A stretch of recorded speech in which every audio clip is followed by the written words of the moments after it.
ಆ, ನನಗೆ ಮೊದಲು ಬಿಗ್ ಬಾಸ್ ಮನೆಯಿಂದ ಆಫರ್ ಬಂದಾಗ ಒಂಥರ ಶಾಕ್ ಆಯಿತು, ಅದ್ರ ಜೊತೆ ಖುಷಿನೂ ಆಯಿತು. ಯಾಕೆ ನನ್ನನ್ನು ಬಿಗ್ ಬಾಸ್ ಮನೆಗೆ ಕಳಿಸ್ಬೇಕು ಅಂಥೇಳಿ ಅವರು ಮಾತಾಡಿ ನನ್ನನ್ನು ಬಿಗ್ ಬಾಸ್ ಮನೆಗೆ ಕಳಿಸಿದ್ದು ಒಂದು ರೀತಿ ಒಂದು ದೊಡ್ಡ ರೋಚಕ ಜರ್ನಿ ಅದು. ನನಗೆ ಆಫರ್ ಬಂದಾಗ ತುಂಬ ಖುಷಿ ಆಯಿತು.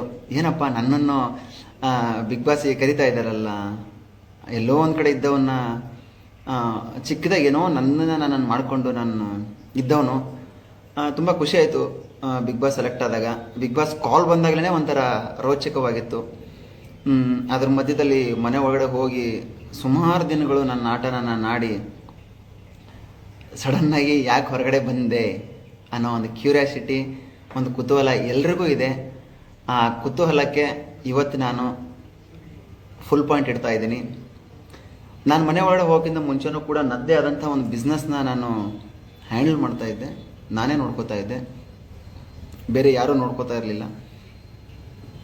ಏನಾಗೋದು ಅಂತಂದರೆ ಬಿಸ್ನೆಸ್ನ ನಾನಿದ್ದು ಮಾಡೋದಕ್ಕೂ ನಾನು ಬೇರೆಯವ್ರಿಗೆ ಅದನ್ನು ಕೊಟ್ಟು ನೋಡ್ಕೊಳ್ಳಿ ಅಂತ ಹೇಳಿ ಹೋಗಿದ್ದು ತುಂಬ ಅದು ತಪ್ಪಾಗುತ್ತೆ. ಆ್ಯಕ್ಚುಲಿ ನಾನು ಯಾರನ್ನೂ ದೂಷಿಸೋಕ್ಕೆ ಇಷ್ಟಪಡಲ್ಲ. ಇಲ್ಲಿ ಎಲ್ಲರೂ ನನ್ನ ಸ್ನೇಹಿತರುಗಳು.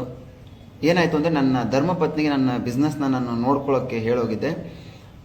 ಅವರಿಗೆ ಆ ಬಿಸ್ನೆಸ್ನ ಹ್ಯಾಂಡಲ್ ಮಾಡೋಕ್ಕಾಗಲಿಲ್ಲ. ಯಾಕಂದರೆ ವರ್ಕ್ ಪ್ರೆಷರ್ ಜಾಸ್ತಿ ಆಯಿತು. ವರ್ಕ್ ಪ್ರೆಷರ್ ಜಾಸ್ತಿ ಆದಾಗ ಎಲ್ರಿಗೂ ಅನಿಸುತ್ತೆ, ಯಾಕಂದ್ರೆ ಒಂದೊಂದು ಸಲ ನಮಗೂ ಕೂಡ ಆ ಥರ ಫೀಲ್ ಆಗುತ್ತೆ. ಎಲ್ಲಿ ಆ ನಿರ್ಧಾರ ತೊಗೊಳ್ಳೋದ್ರಲ್ಲಿ ನಾವು ಎಡುತ್ತೀವೋ ಅನ್ನೋ ಒಂದು ಆತುರ ಗೊಂದಲದಲ್ಲಿ ನಾವು ಇರ್ತೀವಿ. ಅದೇ ಗೊಂದಲದಲ್ಲಿ ನನ್ನ ಧರ್ಮಪತ್ನಿ ಕೂಡ ಇದ್ದರು. ಆ ಗೊಂದಲದಿಂದ ನಾನು ಹೊರಗಡೆ ಬಂದು ನನ್ನ ಧರ್ಮಪತ್ನಿಗೆ ಸಪೋರ್ಟ್ ಮಾಡಬೇಕಾಗಿತ್ತು. ಆ ಕ್ಷಣಕ್ಕೆ ಅವಳ ಜೊತೆಗೆ ಸಾಥ್ ಕೊಟ್ಟು ಅವಳಿಗೆ ನಿಲ್ಲಬೇಕಾಗಿತ್ತು. ಆ ಒಂದು ಕಾರಣಕ್ಕೋಸ್ಕರ ನಾನು ಹೊರಗಡೆ ಬರಬೇಕಾಗಿತ್ತು. ನಾನು ಹೇಗೆ ಒಳಗಡೆ ಹೋಗಿದ್ದು ಮನೆ ಒಳಗಡೆ, ಅದೇ ರೀತಿ ಹೊರಗಡೆ ಬರಬೇಕು ಅಂತ ಬಿಗ್ ಬಾಸ್ ಆಶೆನೂ ಕೂಡ ಆಗಿತ್ತು. ಅದೇ ರೀತಿಯಾಗಿ ನಾನು ಹೊರಗಡೆ ಬಂದಿದ್ದೀನಿ. ಈಗ ಯಾವುದೂ ತೊಂದರೆಗಳಿಲ್ಲ, ಎಲ್ಲವೂ ತುಂಬ ಚೆನ್ನಾಗಿದೆ. ಬಿಸ್ನೆಸ್ಸು ಕಂಟ್ರೋಲಿಗೆ ಬಂದಿದೆ. ಹೊರಗಡೆ ಸುಮಾರು ಥರ ಸುದ್ದಿಗಳನ್ನ ಕೊಡ್ತಾ ಇದ್ದಾರೆ. ಅದು ಯಾವುದಕ್ಕೂ ಬೇಜಾರಿಲ್ಲ. ಎಲ್ಲ ನನ್ನ ಸ್ನೇಹಿತರುಗಳು ಕೊಡಲಿ, ಅವರು ಚೆನ್ನಾಗಿರಲಿ ಅಂತ ಬಯಸೋನು ನಾನು. ನಾನೇನು ಅನ್ನೋದು ನನ್ನ ಸ್ನೇಹಿತರುಗಳಿಗೆ, ನನ್ನ ಅಕ್ಕಪಕ್ಕ ಇರೋರಿಗೆ, ನನ್ನನ್ನು ನಂಬಿರೋವಂಥವ್ರಿಗೆ, ನನ್ನ ಅಭಿಮಾನಿಗಳಿಗೆ ಗೊತ್ತಿದ್ರೆ ಸಾಕು. ಬೇರೆ ಯಾವುದಕ್ಕೂ ಊಹಾಪೋಹಗಳಿಗೆ ತಲೆ ಕೊಡುವಂಥ ಅವಶ್ಯಕತೆ ಇಲ್ಲ. ಮನೆ ಹೊರಡೆ ಹೋಗ್ಬೇಕಾರೆ ತುಂಬ ವೇಟಲ್ಲಿ ಮನೆ ಹೊರಗಡೆ ಹೋಗಿದ್ದೆ. ಮನೆಯಿಂದ ಹೊರಗಡೆ ಬರ್ಬೇಕಾದ್ರೆ ತುಂಬ ವೀಕಾಗಿ ಮನೆಯಿಂದ ಹೊರಗಡೆ ಬಂದಿದ್ದೀನಿ. ಯಾಕಂದರೆ ನನ್ನದೇ ಆದಂಥ ಕಾಲು ನೋವು ಇರೋದ್ರಿಂದ ಹಿಡ್ಕೊಂಡು ಅದ್ರ ಮಧ್ಯದಲ್ಲಿ ಆರೋಗ್ಯದ ಸಮಸ್ಯೆ ತುಂಬ ಏರುಪೇರುಗಳು ಕಾಡ್ತಾ ಇತ್ತು. ಆ ಒಂದು ರೀಸನ್ಗೋಸ್ಕರ ಹೊರಗಡೆ ಬಂದಿದ್ದೀನಿ. ಈಗ ಪರವಾಗಿಲ್ಲ, ಆರೋಗ್ಯನೂ ಸುಧಾರಿಸ್ಕೊಳ್ತಾ ಇದ್ದೀನಿ. ಅದ್ರ ಜೊತೆಗೆ ಎಲ್ಲವೂ ಅಂಡರ್ ಕಂಟ್ರೋಲಲ್ಲಿದೆ. ನನಗೆ ವೋಟ್ ಮಾಡಿ ನಾನು ಮನೇಲಿ ಉಳಿಬೇಕು ಅಂತ ಎಲ್ಲರೂ ನನ್ನ ಸಪೋರ್ಟ್ ತುಂಬ ಮಾಡಿದ್ದೀರಾ. ಅವ್ರಿಗೆಲ್ರಿಗೂ ನಾನು ತಲೆಬಾಗಿ ಸಾಷ್ಟಾಂಗ ನಮಸ್ಕಾರ ಮಾಡ್ತೀನಿ. ಯಾಕಂದರೆ ಎಲ್ಲೋ ಉತ್ತರ ಕರ್ನಾಟಕದಿಂದ ಬಂದು ಬೆಂಗಳೂರಲ್ಲಿ ನೆಲೆ ನಿಂತವನ್ನ ಒಂದು ಮಟ್ಟಕ್ಕೆ, ಈ ಮಟ್ಟಕ್ಕೆ ನನ್ನನ್ನು ತಗೊಂಬಂದು ನಿಲ್ಲಿಸಿದ್ದೀರಿ. ಎಲ್ರಿಗೂ ನಾನು ಆಭಾರಿಯಾಗಿರ್ತೀನಿ. ಯಾವತ್ತೂ ಕೂಡ ಆ ಪ್ರೀತಿ ವಿಶ್ವಾಸನ ನಾನು ಹಾಗೆ ಉಳಿಸ್ಕೊಳ್ತೀನಿ ಅಂತ ಹೇಳಕ್ಕೆ ಇಷ್ಟಪಡ್ತೀನಿ.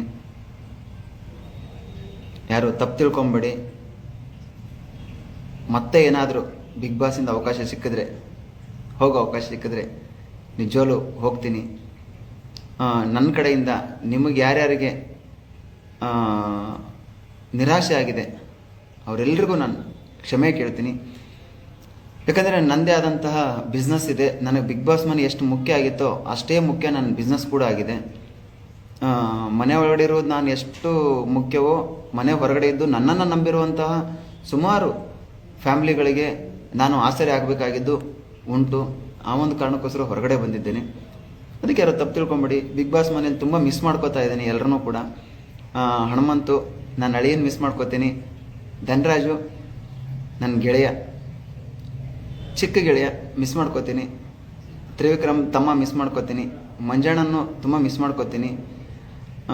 ಅದರ ಜೊತೆಗೆ ರಜತ್, ಗೌತಮಿ ಅವರು, ಐಶ್ವರ್ಯ ಅವರು, ಚೈತ್ರ ಕುಂದಾಪುರ ಅವ್ರನ್ನ ಎಲ್ಲರೂ ಮಿಸ್ ಮಾಡ್ಕೋತೀನಿ.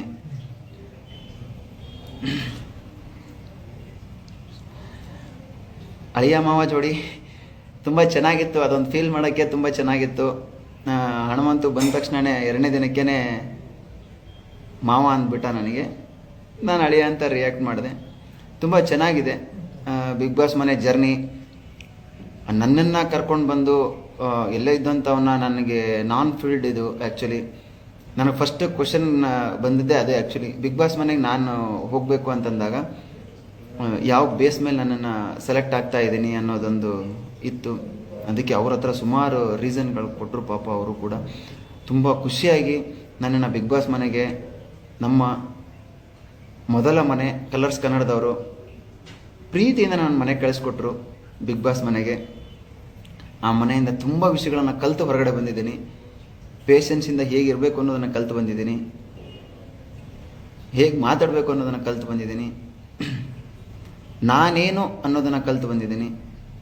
ಮತ್ತು ನಾನು ಅಂದ್ಕೊಂಡು ಹೋಗಿದ್ದೆ ಮನೆ ಒಳಗಡೆ ನಾನಾಗಿರಬೇಕು ಅಂತ. ನಾನಾಗೇ ಹೊರಗಡೆ ಬಂದಿದ್ದೇನೆ. ಅದ್ರ ಜೊತೆಗೆ ಸುಮಾರು ವಿಷಯಗಳನ್ನು ಕಲಿತು ಬಂದಿದ್ದೀನಿ ಹೊರಗಡೆ. ಇರಬೇಕಾದ್ರೆ ಎಲ್ಲವೂ ಚೆನ್ನಾಗಿರುತ್ತೆ. ಏನೂ ಇಲ್ಲ ಅಂದರೆ ಯಾವುದೂ ನನ್ನದಲ್ಲ.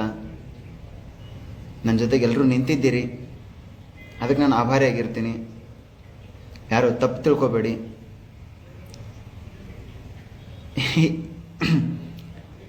ಈ ಮನೆಯಿಂದ, ಬಿಗ್ ಬಾಸ್ ಮನೆಯಿಂದ ನಾನು ತುಂಬ ಮಿಸ್ ಮಾಡ್ಕೊಳ್ಳೋದಂದರೆ ಟಾಸ್ಕ್ಗಳನ್ನ.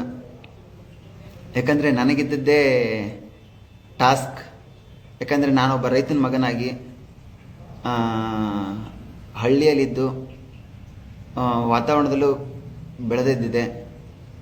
ನನಗೆ ಯಾವುದೇ ಥರ ಟಾಸ್ಕ್ಗಳು ಆಡೋದಕ್ಕೆ ಏನೂ ತೊಂದರೆ ಆಗ್ತಾ ಇರಲಿಲ್ಲ.